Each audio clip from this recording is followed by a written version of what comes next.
This is what $4,000 of brand new PC parts looks like in 2025, and today we're going to be building my brand new gaming and editing PC together. I'm going to show you all the PC parts that we got, and they're all going to be listed down below in the description, and then we're going to build this PC together. And of course we're going to be testing it to see what kind of FPS this brand new gaming PC in 2025 can get us. And if you haven't noticed yet, this PC is going to be a fully white gaming PC. We're talking everything white: the motherboard, the PCB on the motherboard, the GPU, all the cables and the fans. So it won't be just about performance, but also very highly about aesthetics. Enough with the yapping, let me introduce you to all the parts that we got. Starting with the motherboard, for that we have the ASUS TUF Gaming Z890 Pro Wi-Fi, an all-white motherboard. The PCB is white and this thing looks extremely industrial, and it's equipped with the latest Wi-Fi 7 chip. It's got built-in AI overclocking. It has Thunderbolt 4 ports for extremely fast transfers, but the biggest reason why I went with this motherboard is because it actually looks insane, and you'll get to see that when we're building the PC shortly. Next, for our CPU, and I'm quite aware that this box says an i5. It is not an i5. This is just the only box I had for an Intel CPU, because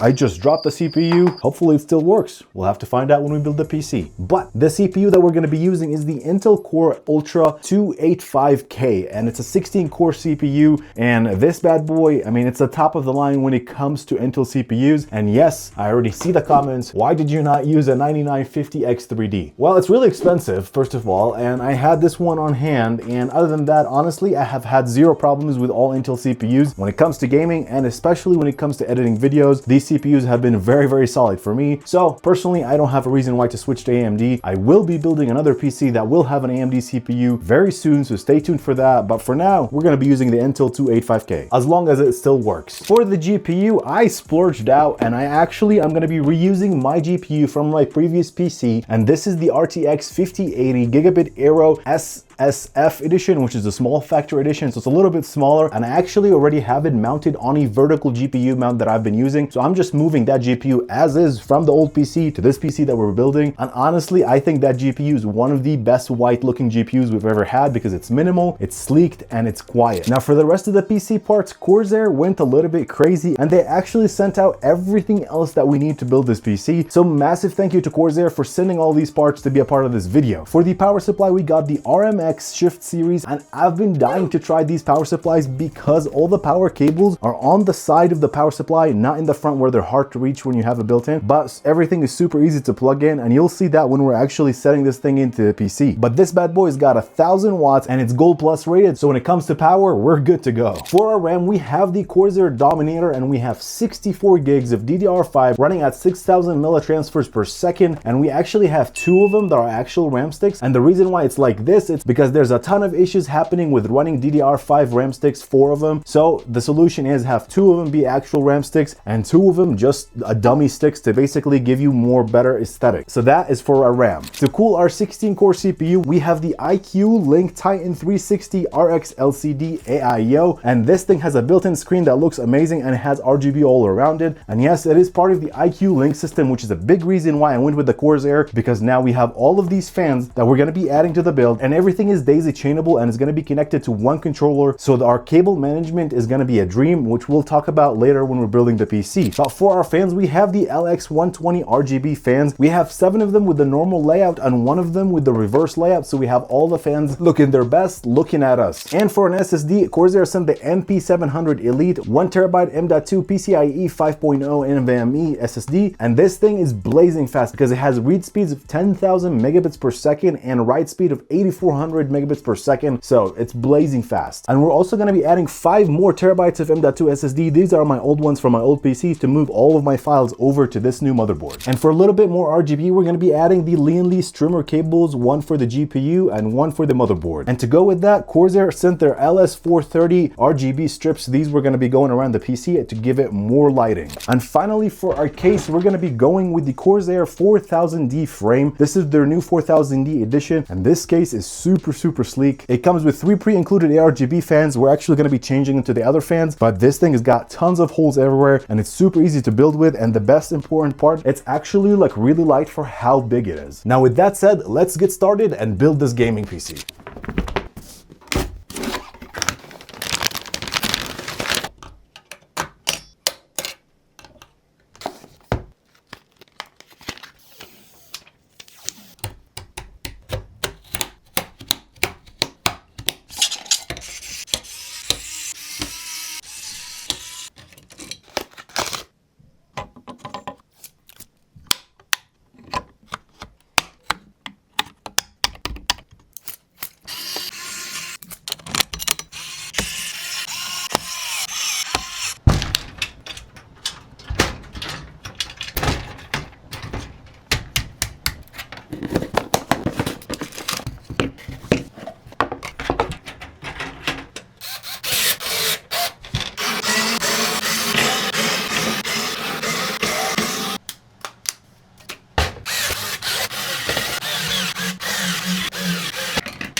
Okay guys, the PC is fully built after a very long session with Microsoft support just to try to reactivate Windows. It's always a pain in the butt when moving a motherboard or changing a CPU. My recommendation is always build a PC, install Windows, and move your stuff on it. Just for clean installation is always much better. I didn't do that because I was lazy and because I just had too much. I have like 5 terabytes on the other hard drive, so I just moved the whole thing over. But finally, we're good to go. Let's do some testing on the new gaming PC. We're gonna stress test the CPU by running Cinebench, see what kind of performance we get, what kind of temperatures. Honestly, there's 10 fans in this PC, and right now, I can't even hear it. I don't have any noise canceling happening on the audio or on the microphone, and it's like crazy quiet.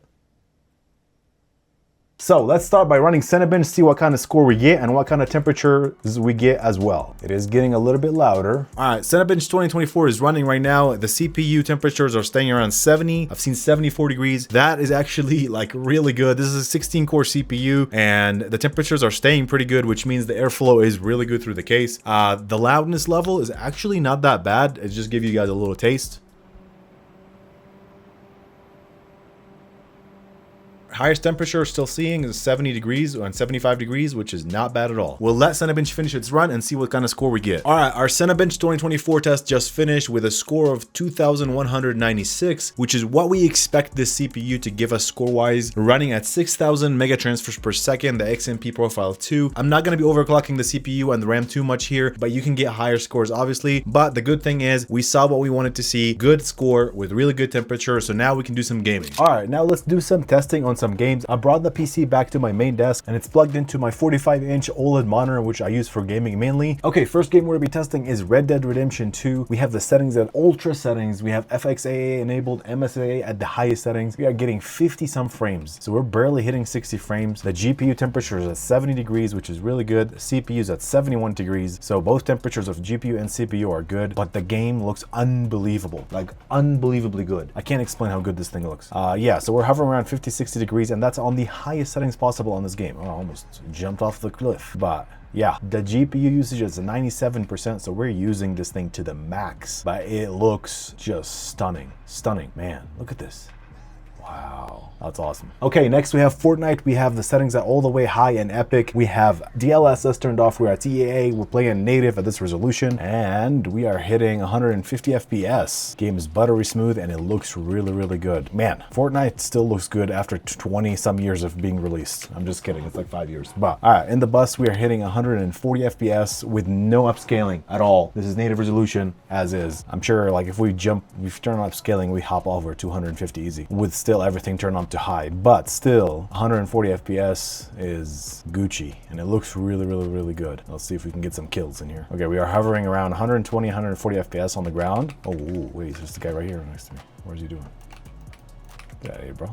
Oh, it's a bot. It's a bot. It's a bot. We're basically getting 150 FPS, 140 FPS. The temperature on the CPU is 67 and the GPU is 55, which is very good. Let's see what kind of FPS we turn on. We get if once we turn on DLSS. DLSS balanced. Apply. All right, we are at 210, 20 FPS with super high settings. Wow, we're not performance here. This is just DLSS. The game looks really, really good, man. I love this game. All right, guys, that was it for the PC build. The PC turned out way cleaner than I expected. The building process in this case is immaculately good, super, super easy, especially with the fans. These things are super easy to connect. I only have one controller connecting all 10 fans plus the RGB strip that I added right here to one controller. So one cable goes into there and it just starts connecting via the cables that they give you included. So the cable management is a breeze. But that was it for this video, and make sure you guys go follow all of my other social media platforms. Make sure to leave a like on this video. It helps me way more than you think. And to subscribe if you like gaming PC or gaming related setup videos. I'll be making more of those soon. And also, if you like free stuff, I give away a ton of stuff on my Instagram and TikTok, so make sure you're following me there too. But other than that, thank you guys so much for watching. Massive thank you to Corsair for sending these parts, and I'll see you guys in the next video.